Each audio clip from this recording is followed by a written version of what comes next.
সপ্তম স্থানে সিমলাপাল মদনমোহন হাই স্কুলের ছাত্রী বিদিশা সান্নিগ্রাহী। এবারের উচ্চ মাধ্যমিকের মেধা তালিকায় রাজ্যে সপ্তম স্থান অধিকার করল সিমলাপাল মদনমোহন হাই স্কুলের ছাত্রী বিদিশা সান্নিগ্রাহী।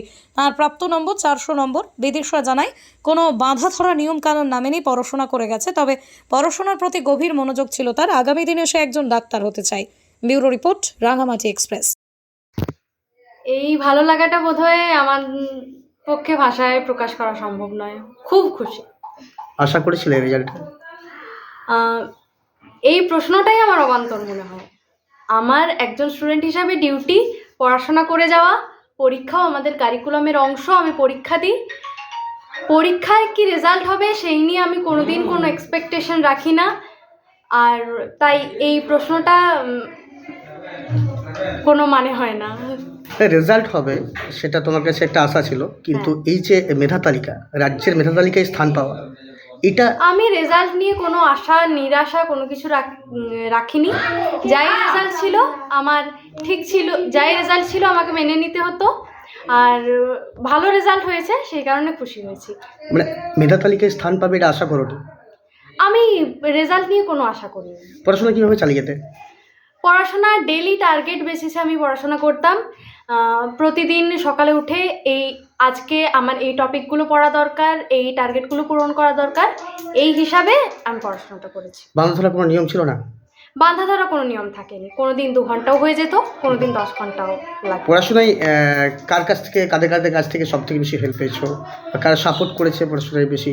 হ্যাঁ, পড়াশোনা যদি পড়াশোনার ব্যাপারটা বলা হয় তাহলে অবশ্যই গৃহশিক্ষকরা, স্কুলের টিচাররা, কোচিং ইনস্টিটিউটের টিচাররা সবাই খুব সাহায্য করেছেন।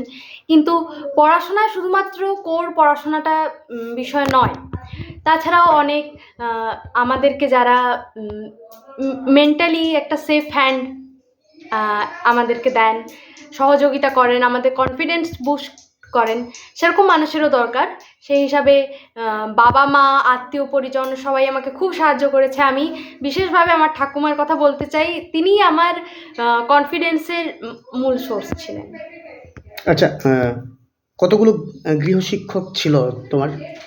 আমি 5 জন গৃহশিক্ষকের কাছে পড়েছি, সায়েন্সের সাবজেক্ট এবং ইংরেজি, বাংলা। এই যে পড়াশোনার ফাঁকে কি কি হবি তোমার?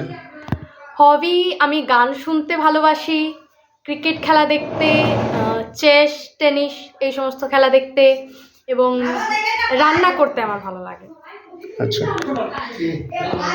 কি হতে চাও আগামী দিনে?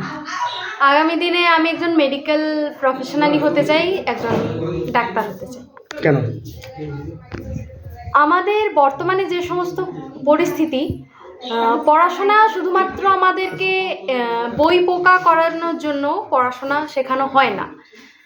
আমরা পড়াশোনা শিখছি যাতে we can contribute to our nation, we can contribute to the society. আর আমার মনে হয়েছে I can contribute to my best যদি আমি একজন ডাক্তার হতে পারি। তাই আমি একজন ডাক্তার হতে চাই। বিদিশা সান্নিগ্রাহী নাকি তোমার নাম?